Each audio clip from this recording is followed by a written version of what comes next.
ശ്രീമദ് ഭഗവത്ഗീത അധ്യായം 7 ശ്ലോകം 27. ഇച്ഛാദ്വേഷസമുത്ഥേന ദ്വന്ദ്വമോഹേന ഭാരത സർവഭൂതാനി സമ്മോഹം സർഗേ യാന്തി പരന്തപ. അല്ലയോ ഭാരത, പരന്തപ, ഇച്ഛാദേശങ്ങളാൽ ഉണ്ടാവുന്ന ദ്വന്ദ്വമോഹങ്ങളാൽ എല്ലാ ജീവികളും ജന്മാദിയിൽ തന്നെ സമ്മോഹത്തെ പ്രാപിക്കുന്നു. എന്തുകൊണ്ടാണ് എല്ലാവരും ഈശ്വര തത്വത്തെ അറിയാത്തത്? ആ പരമമായ സത്യത്തെ എന്തുകൊണ്ടാണ് അറിയാത്തത്? അതിന് തടസ്സമായി നിൽക്കുന്നത് എന്താണ്? അതാണ് ഇവിടെ വിസ്തരിച്ച് പറയാൻ ശ്രമിക്കുന്നത്.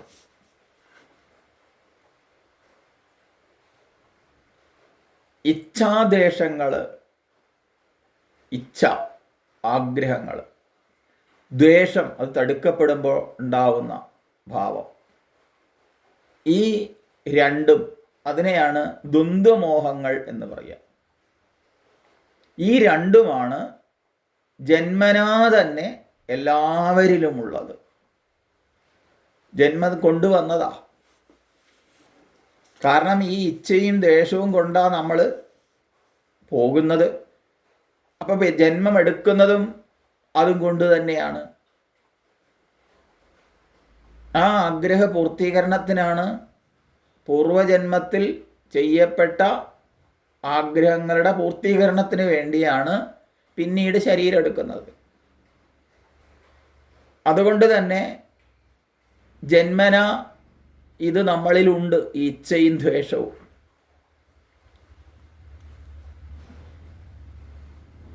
അനുകൂലമായതിനെ സുഖമാണ് എന്ന്, സുഖം ലഭിക്കും എന്ന് വിചാരിച്ച് പ്രാപിക്കാനുള്ള ഭാവവും, പ്രതികൂലമായതിനെ അകറ്റാനുള്ള ഭാവങ്ങളും സർവ്വ ജീവജാലങ്ങളിലുമുണ്ട്. കേവലം മനുഷ്യനിൽ മാത്രമല്ല, ജന്മന ഉണ്ട്. ഇതിനെയാണ് ഇവിടെ ഇച്ഛാദ്വേഷങ്ങൾ എന്ന് പറഞ്ഞത്. അപ്പോൾ ആഗ്രഹിക്കപ്പെട്ടത് ലഭിച്ചാൽ അത് രാഗം. ആ രാഗം ഹർഷത്തോടു കൂടിയതാണ്, സന്തോഷത്തോടു കൂടിയതാണ്.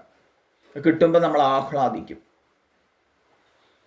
അഥവാ അതിന് ആരെങ്കിലും തടസ്സമായി നിന്നാൽ അത് നമുക്ക് വിഷാദവും ഉണ്ടാക്കും, ദുഃഖത്തെ കാരണമാകും. അങ്ങനെ അതിന് തടസ്സം നിന്നവരോട് നമുക്ക് ക്രോധമുണ്ടാകും. ഇങ്ങനെ ഇച്ഛയും ദേഷ്യവുമാണ് ദ്വന്ദ്വഭാവങ്ങളെ ഉണ്ടാക്കുന്നത്, രണ്ടെന്ന ഭാവത്തെ ഉണ്ടാക്കുന്നത്. അത് ശീതവും ഉഷ്ണവും പോലെ പരസ്പര വിരുദ്ധങ്ങളാണ്. ഒന്ന് സുഖത്തിന് കാരണമാണ്, മറ്റൊന്ന് ദുഃഖത്തിന് കാരണമാണ്. ഇച്ഛ സുഖത്തിനും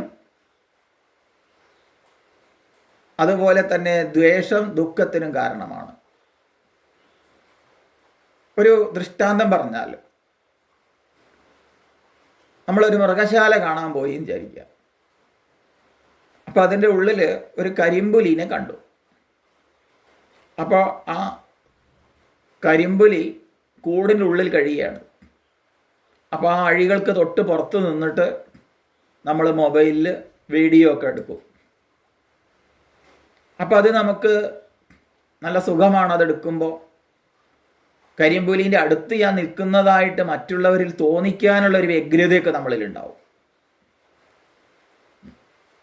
അപ്പോഴാണ് ഒരു അനൗൺസ്മെൻറ്റ് കേട്ടത്. അത് കൂടിൻ്റെ അഴി തകർന്നിട്ടുണ്ട്, ഏത് സമയവും അത് പുറത്ത് വരാം. അപ്പം എന്തായി? ആ ഉണ്ടായ സുഖം പോയി, ഇപ്പം അത് ദുഃഖത്തിന് കാരണമായി.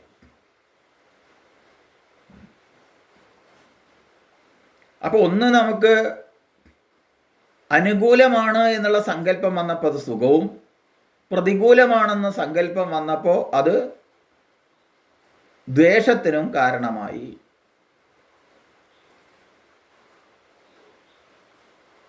ഇതൊക്കെ ഈ ഇച്ഛാദ്വേഷങ്ങൾ തന്നിൽ നിന്ന് അന്യമായ വസ്തുവിലെ പ്രാപിക്കാനുള്ള അതിൽ നിന്നാണ് ഉണ്ടാവുന്നത്.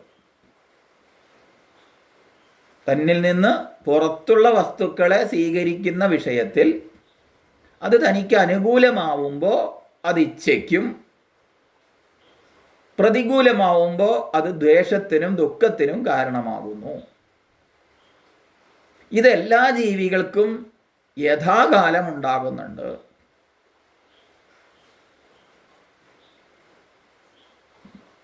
പുറമേയുള്ള വിഷയങ്ങൾ ഭുജിക്കുന്ന എല്ലാ ജീവജാലങ്ങളിലും ഈ അനുകൂല പ്രതികൂലതകളുണ്ട്, അതായത് ഇച്ഛാദ്വേഷങ്ങളുണ്ട്. പക്ഷെ എന്താ അവിടെ ചെയ്യാൻ പറ്റുക? നമുക്ക് ഈ ഇച്ഛാദ്വേഷങ്ങൾക്ക് അടിമപ്പെടാതെ കഴിയാൻ മനുഷ്യന് കഴിയും. മറ്റു ജീവികളിൽ നിന്ന് വ്യത്യസ്തമാക്കുന്നത് അതാണ്. ഇച്ഛാദ്വേഷങ്ങൾ സ്വാഭാവികമാണെന്ന് പറഞ്ഞ് അതിനനുസരിച്ച് പോവുകയല്ല, അവയ്ക്ക് അടിമപ്പെടാതെ വിവേകശക്തി കൊണ്ട് അതിനടിമപ്പെടാതെ നമുക്ക് ജീവിക്കാൻ സാധിക്കും.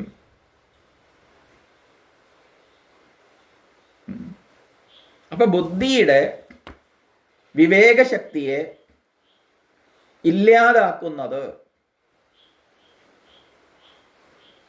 ആ വിവേകശക്തിയെ ഇല്ലാതാക്കുന്ന മോഹങ്ങളെ, അത് കിട്ടിയാൽ തരക്കേടില്ലല്ലോ, ഇത് കിട്ടിയാൽ കൊള്ളാലോ എന്നുള്ള ചിന്തകൾ, ആ മോഹങ്ങളെ എന്തുണ്ടാക്കണം? അത് വിവേകശക്തിയെ കൂടുതൽ കൂടുതൽ ജ്വലിപ്പിച്ച് വിചാരം ചെയ്ത് അങ്ങനെ ആ മോഹത്തിൽ നിന്ന് നമുക്ക് രക്ഷപ്പെടാം. വിവേകം നഷ്ടപ്പെട്ട് കഴിഞ്ഞാൽ എത്രയൊക്കെ നമ്മൾ ഇത് ഈ മോഹങ്ങളിൽ പെടില്ലെന്ന് വിചാരിച്ചാലും, ഗുരുനാഥൻ പറഞ്ഞു തന്നാലും, ശാസ്ത്രങ്ങൾ കാണിച്ചു തന്നാലും നമ്മൾ അരുതാത്തത് പറഞ്ഞും ചെയ്തും പോകും. അതൊന്നും വേണ്ട സമയത്ത് പ്രകാശിക്കില്ല. ഗുരുനാഥൻ്റെ ഉപദേശങ്ങളിൽ നിന്നും അതുപോലെ തന്നെ ശാസ്ത്രജ്ഞാനത്തിൽ നിന്നുമൊക്കെ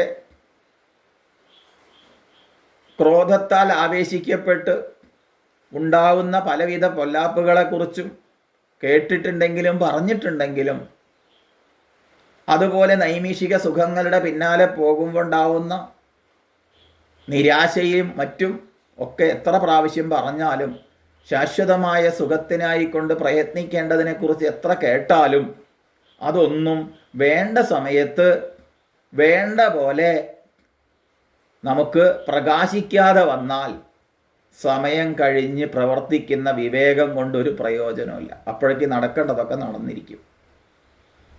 ക്രോധം ആവേശിച്ച് നൊന്തുപറ്റ കുട്ടിയെ പോലും കൊല്ലുന്ന അമ്മമാർ, അങ്ങനെ പലതും നമുക്ക് ചുറ്റുപാട് ദൃഷ്ടാന്തങ്ങൾ കാണാം.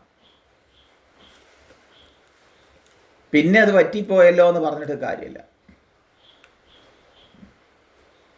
ഒരു കൗമുദിക ന്യായം പറയുന്നുണ്ട്. അനേകം ന്യായങ്ങൾ ശാസ്ത്രത്തിൽ കാണാം. കൈമുദിക ന്യായാനുസാരം പറയുന്നത് ഇതാണ്: ഇച്ഛാദ്വേഷങ്ങളാകുന്ന ദോഷങ്ങളാൽ ആരാണോ വശീകരിക്കപ്പെട്ട അന്ധക്കരണത്തിന് കാരണമാകുന്നത്, അവർക്ക് ആത്മജ്ഞാനം മാത്രമല്ല, ബാഹ്യമായ കാര്യാകാര്യ വിവേചനം പോലും സാധ്യമാകുന്നില്ല. വൈകാരികമായ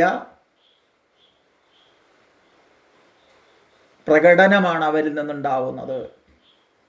വിവേകം ഉദിക്കുമ്പോഴേക്ക് വൈകാരികമായ പ്രകടനത്തിലൂടെ തൻ്റെ നാശത്തിന് കാരണമാകുന്നു.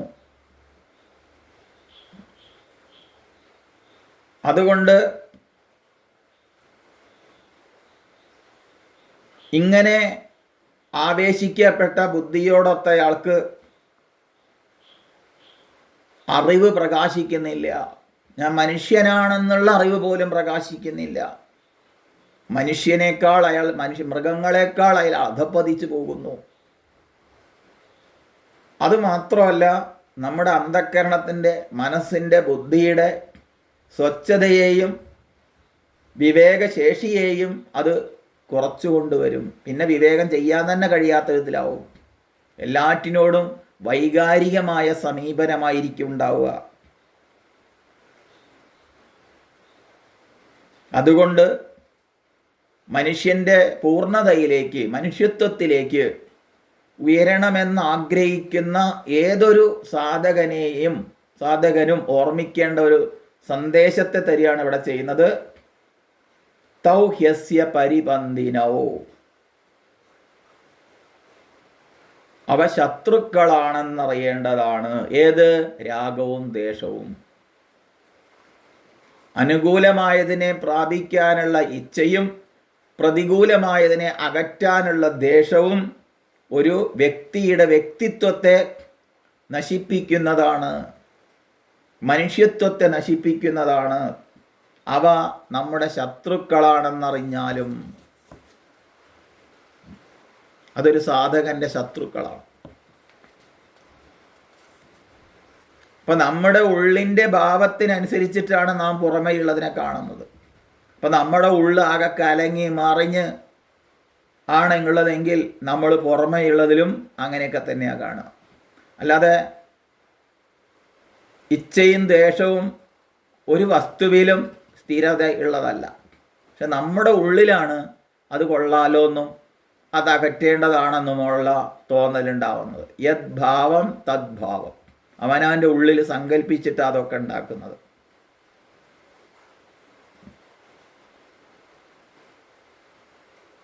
അപ്പോൾ നല്ലവണ്ണം വിവേകം ചെയ്യണം. ഗുരുശാസ്ത്രങ്ങളുടെ സഹായം വേണം. ദൃശ്യതേ ത്യുഗ്രയാ ബുദ്ധിയ സൂക്ഷ്മയാ സൂക്ഷ്മദർശിഭിഹി എന്ന് കഠോപനിഷത്തിൽ പറഞ്ഞ സൂക്ഷ്മമായ അഗ്രയായ ബുദ്ധി കൊണ്ട് ഈ വിവേകത്തെ നമുക്ക് എപ്പോഴും ജ്വലിപ്പിച്ച് നിർത്താൻ സാധിക്കും.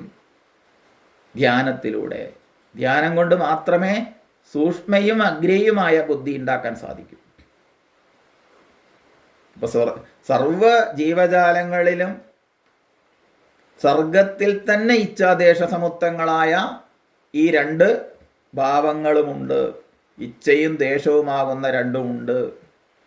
അപ്പോൾ ജന്മനാ ഉള്ളതാണ്, കൊണ്ടുവന്നതായതുകൊണ്ട് മാറ്റാൻ പറ്റില്ലെന്നല്ല പറഞ്ഞത്. അത് മുൻ ജന്മങ്ങളിൽ സഞ്ചയിച്ചതിൻ്റെ ബാക്കിയും കൊണ്ടാണ് നമ്മൾ വരുന്നത്. ഈ ജന്മം എടുത്തത് തന്നെ അതിലാണ്.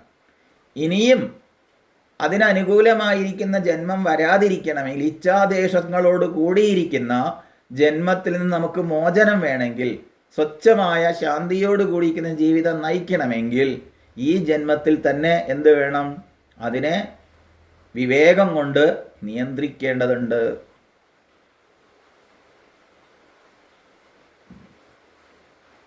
ശരീരമായിട്ടുള്ള താതാത്മ്യം, ആ ബുദ്ധിയും കൊണ്ടാണ് നമ്മൾ വരുന്നത്. ജനിക്കുന്നത് തന്നെ അങ്ങനെയാണ്. അപ്പോൾ അതിനനുസരിച്ച് സംസ്കാരങ്ങൾക്ക് അനുസരിച്ചാണ് നമ്മൾ ഉണ്ടാവുക. അത് പറഞ്ഞിരുന്നുകൊണ്ട് കാര്യമില്ല. അതിനെ സാധനാനിഷ്ഠനായിട്ട് പരിശ്രമത്തിലൂടെ മാറ്റാൻ സാധിക്കാം. ഇതാണ് ഇവിടെ നമ്മളോട് ഉപദേശിക്കുന്നത്. സ്വയം നിലനിൽപ്പിന് വേണ്ടി എല്ലാ ജീവജാലങ്ങൾക്കും ഈ രണ്ടുമുണ്ട്, നൈസർഗികമായിട്ടുണ്ട്. ഇപ്പോൾ ഭൗതികങ്ങളായ സുഖസൗകര്യങ്ങൾ എനിക്ക് വേണം, അതിനായിക്കൊണ്ടുള്ള ഇച്ഛ ഉണ്ട്, അത് ബുദ്ധിയിൽ പ്രകടാവുന്നുണ്ട്. ആ ആഗ്രഹങ്ങൾക്ക് ആരെങ്കിലും വിഘ്നം വന്നാൽ, നേടിയിട്ടാൽ അത് ദ്വേഷത്തെ ജനിപ്പിക്കുന്നുണ്ട്. ഈ ഇച്ഛാദ്വേഷങ്ങളുടെ അഥവാ കാമക്രോധങ്ങളുടെ വടംവലി കാരണം മനസ്സിന് ഒരിക്കലും സമാധാനമുണ്ടാകുന്നില്ല. എപ്പോഴും എന്തേ മനസ്സിലുണ്ടാവുള്ളൂ? ഇഷ്ടവസ്തു സുഖപ്രദമാണെന്ന് വിചാരിച്ച് അതിനെ നേടിയെടുക്കാനും, അനിഷ്ടവസ്തു ദുഃഖപ്രദമാണെന്ന് വിചാരിച്ച് അത് ഒഴിവാക്കാനും മനുഷ്യന്മാർ പെടാപ്പാട് പെടുകയാണ്. അതുകൊണ്ട് അയാൾക്ക് ആത്മതത്വത്തെ അറിയാൻ സാധിക്കുന്നില്ല. താൻ ആത്മാവാണെന്നുള്ള വിചാരം ചെയ്യാൻ പോലും സാധിക്കുന്നില്ല. അതുകൊണ്ട് വിക്ഷേപങ്ങൾ അടക്കി ഉള്ളം ശാന്തമാക്കാൻ വേണ്ടി ശാരീരികവും മാനസികവും ബുദ്ധിപരവുമായ എല്ലാ സാധനകളെയും ശാസ്ത്രം വിധിച്ചിട്ടുണ്ട്. എല്ലാ സാധനങ്ങളുടെയും ഉദ്ദേശവും ശാന്തമാക്കാനുള്ളതാണ്. വൈകാരികങ്ങളായി പോവാനല്ല, വിവേകപൂർവം മുന്നേറാൻ.